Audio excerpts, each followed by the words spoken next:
नमस्कार। अधिक मास वर्तमान में चल रहा है, जिसको पुरुषोत्तम मास भी कहते हैं। कल 27 मई को अधिक मास के शुक्ल पक्ष की एकादशी है, जिसको पद्मा एकादशी या कमला एकादशी भी कहते हैं।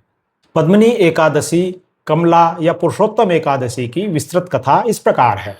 भगवान श्री कृष्ण ने युधिष्ठिर को यह कथा सुनाई थी। हे राजन, अधिक मास, पुरुषोत्तम मास या मल मास के शुक्ल पक्ष की एकादशी का नाम पद्मिनी है। यह अत्यंत पुण्यदायी और दुर्लभ एकादशी है। इसका व्रत करने वाला व्यक्ति कीर्ति प्राप्त करके वैकुंठ लोक को जाता है। कथा का आरंभ। त्रेता युग की घटना। त्रेता युग में हेहय वंश में कृतवीर्य नामक प्रतापी राजा महिष्मतिपुरी में राज्य करते थे। उनकी 1000 पत्नियां थी, लेकिन किसी भी रानी से उनको पुत्र की प्राप्ति नहीं हुई थी। राजा इस वजह से बहुत दुखी रहते थे, क्योंकि राज्य संभालने वाला कोई वारिस उनका नहीं था। उन्होंने देवताओं, पितरों, सिद्धों, ऋषियों और चिकित्सकों से बहुत प्रयास किए, यज्ञ, दान, औषधियां आदि, लेकिन कोई सफलता नहीं मिली। अंत में राजा ने कठोर तपस्या करने का निर्णय लिया। राजा की सबसे प्रिय रानी पद्मिनी राजा हरिश्चंद्र की पुत्री, इक्ष्वाकु वंश की अत्यंत पतिव्रता और साध्वी थी। जब राजा वन जाने लगे तो रानी पद्मिनी भी उनके साथ जाने को तैयार हो गई। दोनों ने मंत्री को राज्यभार सौंपकर राजसी वस्त्र त्याग दिए और गंधमादन पर्वत पर तपस्या के लिए चले गए। राजा कृतवीर्य ने वहां 10,000 वर्ष तक कठोर तपस्या की।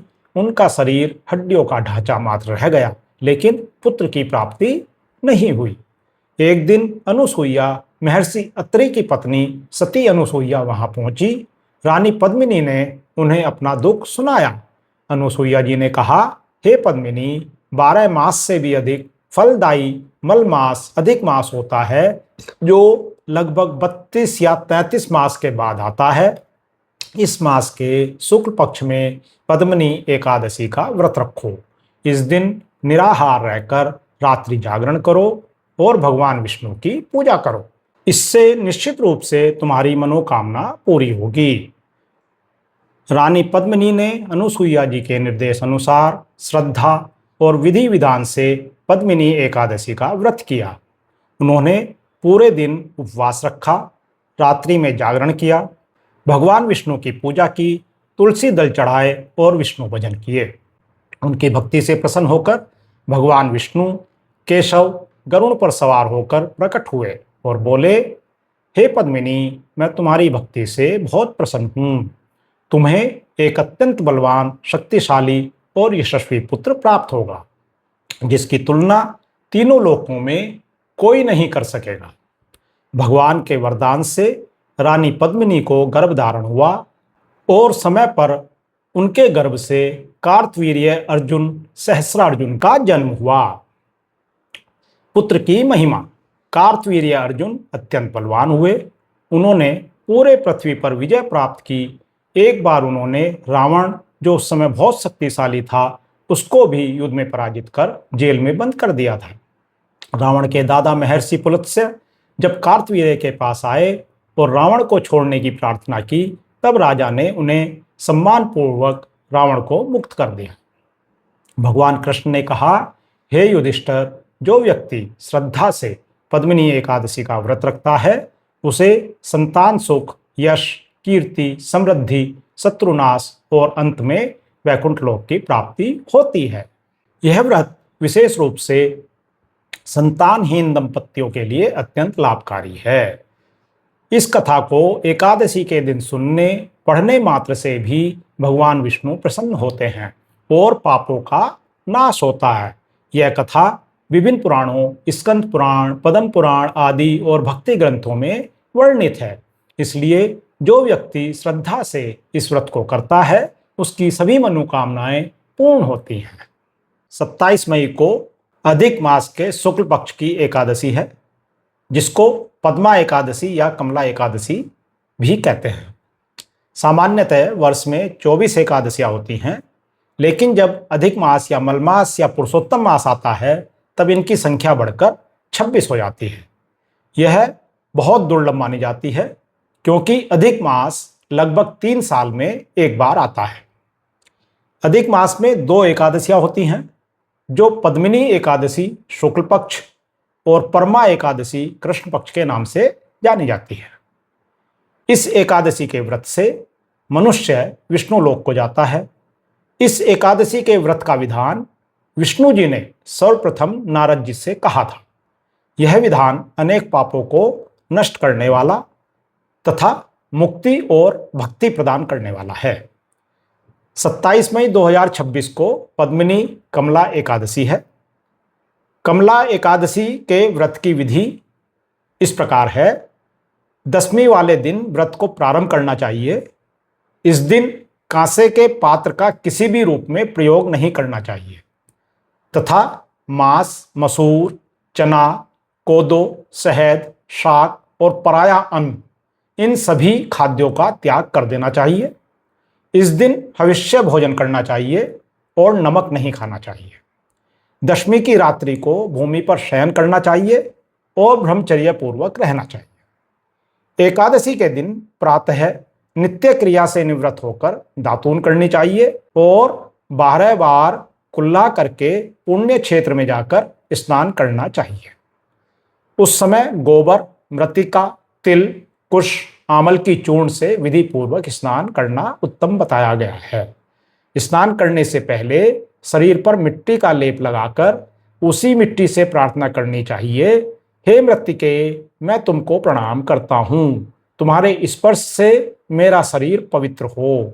सभी औषधियों से पैदा हुई और पृथ्वी को पवित्र करने वाली मिट्टी, तुम मुझे शुद्ध करो। ब्रह्मा के थूक से पैदा होने वाली तुम मेरे शरीर को स्पर्श कर मुझे पवित्र करो। हे शंख चक्र गदाधारी देवों के देव पुंडरीकाक्ष, आप मुझे स्नान के लिए आज्ञा दीजिए। इसके बाद वरुण मंत्र को जप कर पवित्र तीर्थों के अभाव में उनका स्मरण करते हुए स्नान करना चाहिए। स्नान करने के उपरांत स्वच्छ और सुंदर वस्त्र धारण करके तथा संध्या तर्पण करके मंदिर में जाकर प्रभु का पूजन करना चाहिए। स्वर्ण की राधा सहित कृष्ण भगवान की मूर्ति और पार्वती सहित महादेव जी की मूर्ति बनाकर पूजन करें। धान्य के ऊपर मिट्टी या तांबे का कुंभ रखना चाहिए। इस कुंभ को वस्त्र तथा गंध आदि से अलंकृत करके उसके मुंह पर तांबे, चांदी या सोने का पात्र रखना चाहिए। इस पात्र पर भगवान श्री हरि की मूर्ति रखकर धूप, दीप, नैवेद्य, पुष्प, केसर आदि से उनका पूजन करना चाहिए। इसके बाद भगवान के सम्मुख नृत्य व गायन आदि करना चाहिए। उस दिन पतित तथा रजस्वला स्त्री को स्पर्श नहीं करना चाहिए। भक्तजनों के साथ प्रभु के सामने पुराण की कथा सुननी चाहिए। व्रत विधि इस प्रकार है।